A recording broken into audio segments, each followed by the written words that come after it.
First craft beer I ever had the Springfield Brewing Company. First craft beer that I can remember that I ever had. And it's interesting to look back, and it's really funny. The waitress didn't fully understand what she was talking about, but she told me that they had a new beer here, and they just brewed it this morning, and so it was fresh, and I should try it. Well, obviously they put it in the tank in the morning and served it that day. It was new that day. They couldn't have brewed it that morning. But I thought, wow, there's all these flavors in this beer. I've never really had flavors in beer before. First of all, the guy that guides that, Jeremy, is a genius at it, so that really helps to have a genius on your side. But beyond that, we just spent a whole bunch of time building a brand. And it's really difficult in the beginning when you're not making any money, you're just spending money and you're slowing everything down, and you're working on this thing that really seems to be esoteric and not really a part of what you're doing. But if you have the discipline to really think through and develop a fully developed brand, then it's so much easier as you move forward to go back to that brand document and say, is this decision consistent with the brand? What I did not anticipate is the city of Springfield in southwest Missouri just sitting around waiting for a brewery to root for and just getting behind us like they have. And that has been truly amazing. I would say probably the best thing that the region had going for it was they were not into craft beer. And so craft beer sales were so much less in southwest Missouri than they are in Missouri as a whole. And Missouri sales are about half what the average is nationally.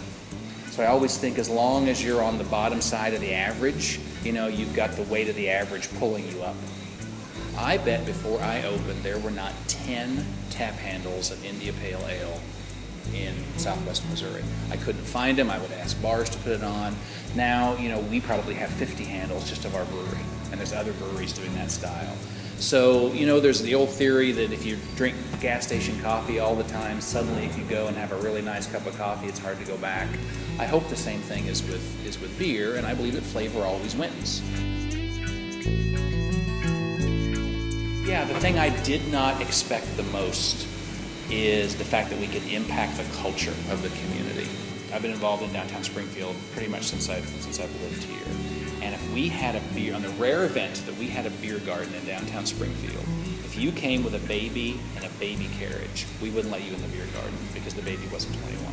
That was the mentality, that you can't have any sort of public drinking here, would just lead to riots and drunkenness and all kinds of horrible things. When we had our event in the backyard, it was the first public, all ages, family-friendly alcohol event that I think Springfield has had since Prohibition. One of our core values is education. Education of our staff, education of the community. So when you are in a market that is very heavily under-indexed for craft beer, the only way that you're going to grow is to grow the whole market's education level. I think you don't take yourself too seriously, would be number one. And you treat people like you want to be treated. I think that's number two. I've always believed that authority is the only muscle that never needs flex to stay in shape.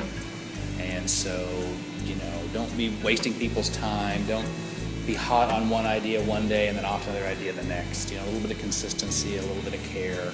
And really just kind of treat people, I guess, even a little bit better than family even, if that's at all possible.